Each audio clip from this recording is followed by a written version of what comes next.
Bismillahirrahmanirrahim. Assalamualaikum. Bertemu lagi dengan sendiri atau diantarin. Semoga kita baik-baik saja dan semoga kita masuk surga. Amin. Sekarang masuk ke video. Miryan Shah Saheb. Tentu saja kemungkinan tidak asing di telinga kita, terlebih bagi para orang-orang yang pernah mendengarnya. Disebutkan menurut informasi yang beredar bahwa Sayyid Miryan Shah Saheb adalah seorang wali sufi berpengaruh dari abad ke-19 yang dikenal sebagai pemimpin subtarika Naqsyabandi Isyani, sebuah cabang dari tarekat sufi Naqsyabandi. Beliau memiliki peran besar dalam menghidupkan kembali garis keturunan spiritual Hazrat Isyan dan menyebarkan ajaran tasawuf di wilayah Asia Tengah hingga Asia Selatan. Selain sebagai wali, beliau juga dikenal sebagai profesor teologi Islam dan penyair sufi. Kemudian menurut informasi yang beredar bahwa Sayyid Miryan Shah Saheb adalah putra dari Sayyid Mir Hasan, seorang wali sufi yang dihormati. Beliau merupakan keturunan dari Hazrat Isyan dan secara silsilah terhubung dengan Bahauddin Naqshband, pendiri tarekat Naqsyabandi. Selain itu, Sayyid Miryan juga bersaudara dengan Sayyid Mahmud, yang dikenal ikut menulis puisi bersamanya. Sebagai sosok qutbu, beliau menempati peringkat tertinggi dalam derajat kewalian di zamannya. Kemudian menurut informasi yang beredar bahwa Sayyid Miryan Shah Saheb hidup pada abad ke-19. Sejak usia 5 tahun, beliau sudah diperkenalkan dengan ilmu tasawuf oleh ayahnya.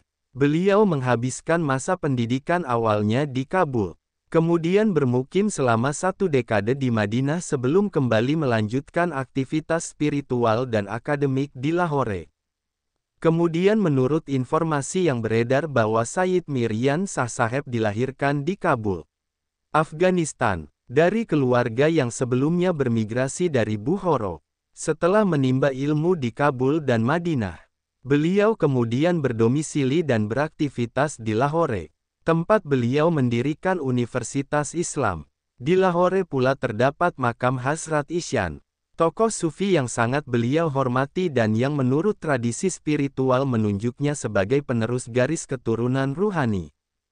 Kemudian menurut informasi yang beredar bahwa kehadiran Sayyid Miryan Shah Saheb sangat penting dalam sejarah tasawuf karena beliau dianggap sebagai penerus spiritual yang membangkitkan kembali garis keturunan Hazrat Isyan setelah sempat terputus pada akhir abad ke-18.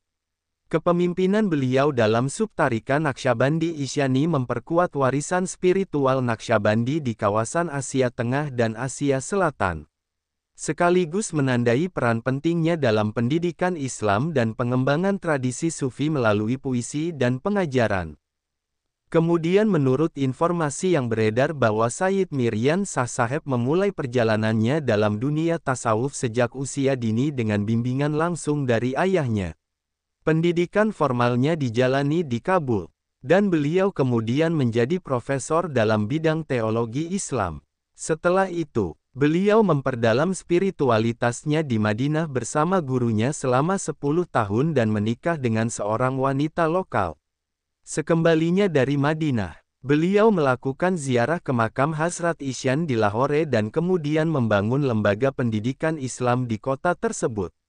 Berdasarkan nubuat yang diyakini dalam tradisi tarekat, beliau dianggap sebagai pewaris ruhani Hazrat Isyan, dan dengan demikian menjadi tokoh sentral dalam pelestarian ajaran Naqsyabandi Isyani. Dari sisi sejarah dan silsilah spiritual, Sayyid Miryan Shah Saheb merupakan figur penting dalam rantai keilmuan dan kewalian Islam di wilayah Asia Tengah dan Asia Selatan. Garis keturunan beliau terhubung langsung dengan Hazrat Bahauddin Naqshband melalui jalur Hazrat Isyan, menjadikan Sayyid Miryan sebagai bagian dari silsilah suci Naqsyabandi yang telah membentuk tradisi tasawuf selama berabad-abad. Migrasi leluhur beliau dari Bukhara ke Kabul dan selanjutnya ke berbagai wilayah di Asia Tengah mencerminkan dinamika penyebaran tarekat melalui jalur dakwah dan relasi sosial dan budaya. Dari sudut pandang pendidikan dan keilmuan, Sayyid Miryan menempuh jalur pendidikan yang ketat sejak kecil. Beliau tidak hanya mempelajari ilmu agama, tetapi juga mendalami filsafat dan tasawuf secara mendalam. Status beliau sebagai profesor teologi Islam membuktikan kapasitas intelektualnya. Pendirian universitas di Lahore menandai kiprah beliau dalam membangun sistem pendidikan Islam berbasis tarekat yang mencakup pembinaan spiritual, intelektual, dan budaya. Kontribusi beliau dalam penulisan puisi bersama saudaranya, Sayyid Mahmud, memperkuat posisi beliau dalam khazanah sastra sufi di wilayah tersebut. Dari aspek spiritualitas dan tarekat, Sayyid Miryan memainkan peran utama dalam menghidupkan kembali subtarikan Naqsyabandi Isyani yang sempat tidak terdokumentasi secara jelas setelah akhir abad ke-18. Legenda spiritual yang menyebutkan bahwa Hazrat Isyan meramalkan kedatangan Sayyid Miryan sebagai penerus menunjukkan adanya hubungan batiniyah yang diyakini oleh kalangan tarekat sebagai peneguhan legitimasi ruhani. Gelar kutbu yang disematkan kepada Sayyid Miryan menandakan bahwa beliau dianggap sebagai poros spiritual umat pada masanya, yakni sebagai wali tertinggi yang menjadi pusat pancaran cahaya ilahi dalam tradisi tasawuf. Dari sisi geografis dan peradaban Islam, pergerakan Sayyid Miryan dari Kabul ke Madinah, lalu ke Lahore, memperlihatkan keterkaitan erat antara pusat-pusat keilmuan dan spiritual dunia Islam.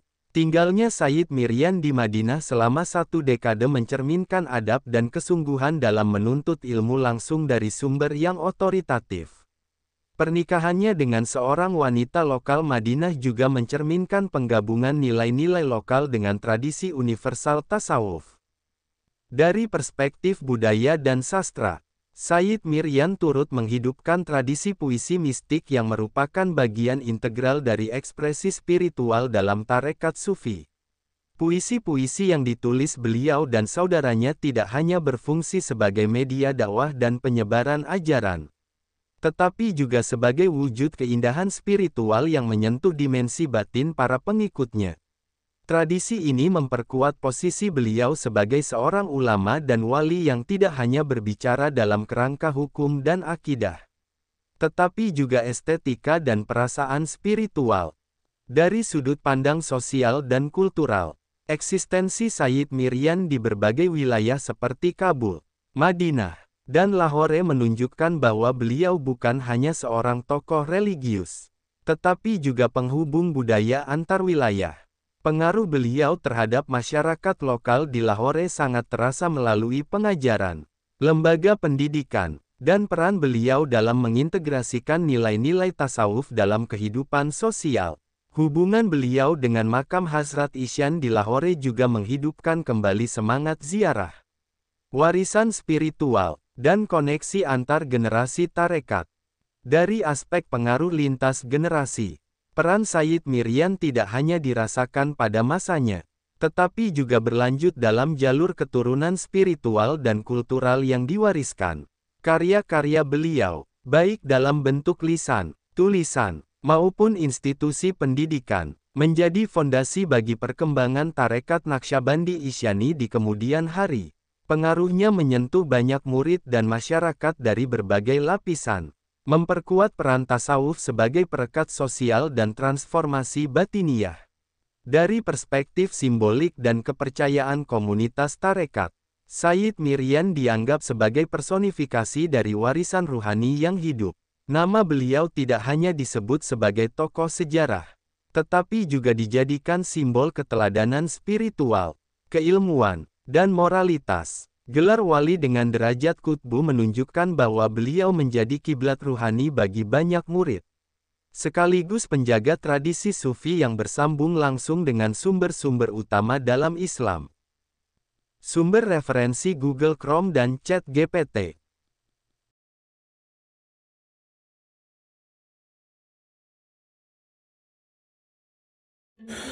Tentu kita tahu bahwa dalam setiap perjalanan hidup, selalu ada saat ketika diri kita merasa lelah, goyah, bahkan ingin menyerah. Namun di balik setiap perintangan, tersembunyi peluang untuk tumbuh dan menguatkan diri kita. Hari ini adalah kesempatan baru, saat yang tepat untuk kembali menyusun niat, memperbaiki langkah, dan meyakini bahwa setiap tetes usaha tidak akan pernah sia-sia. Bangkit bukan karena tidak pernah jatuh, tetapi karena memilih untuk tidak tinggal dalam kejatuhan. Teruslah melangkah meski perlahan, karena selangkah lebih dekat adalah lebih baik daripada diam dalam keraguan. Ya Allah, ya Tuhan kami yang Maha Pengasih lagi Maha Penyayang, jadikanlah hidup kami ini sebagai ladang amal yang penuh berkah. Berikan kekuatan untuk terus menebar kebaikan di dunia. Anugerahkan kemudahan dalam menghadapi segala ujian, dan karuniakan akhir kehidupan yang baik. Lindungi diri kami dan keluarga dan fitnah dunia yang menipu. Jadikanlah akhirat kami sebagai tempat peristirahatan terbaik, dan masukkanlah kami ke dalam surga-Mu bersama orang-orang yang Engkau cintai, serta jauhkan kami dari siksa api neraka dan kemurkaan-Mu yang tak tertahankan. Kepada setiap orang yang pernah hadir dalam perjalanan ini, terima kasih atas waktu, kebaikan, dukungan, bahkan teguran. Maafkan atas setiap kata yang menyakiti, sikap yang mengecewakan, atau hati yang mungkin belum sepenuhnya mampu menjaga. Manusia tidak pernah sempurna, namun ketulusan untuk tetap terus belajar dan memperbaiki diri tidak akan pernah padam. Tentu kita tahu bahwa kebaikan tidak selalu datang dalam bentuk besar. Terkadang senyum kecil yang tulus, tangan yang ringan membantu, atau telinga yang mau mendengarkan sudah cukup untuk mengubah hari seseorang menjadi lebih bermakna. Jangan pernah kita menyepelekan kebaikan sekecil apapun, karena bisa jadi satu perbuatan kecil bisa menjadi rahmat Allah turun. Tentu kita tahu menjadi pribadi yang baik bukan berarti tanpa celah, namun menjadi pribadi yang senantiasa sadar dan ingin terus memperbaiki diri. Kebaikan itu menular, dan siapapun yang menanamkan kebaikan akan menuai kebahagiaan meski tak selalu terlihat oleh mata. Dunia membutuhkan lebih banyak hati yang lembut, tangan yang menguatkan, dan jiwa yang peduli. Semoga usaha yang dilakukan bernilai ibadah. Semoga hidup kita menjadi pemberat amal baik, dan semoga kelak ketika dunia telah kita tinggalkan, nama yang tertinggal bukan hanya sekedar dikenang, tetapi menjadi doa yang terus mengalir karena kebaikan yang tidak pernah berhenti untuk ditanam. Terima kasih banyak. Mohon maaf jika ada salah. Silahkan jika suka ditekan tombol like, silakan share, dan jika ingin memberikan saran dan komentar, silakan komen. Semoga kita baik-baik saja, semoga kita masuk surga. Wassalamualaikum warahmatullahi wabarakatuh.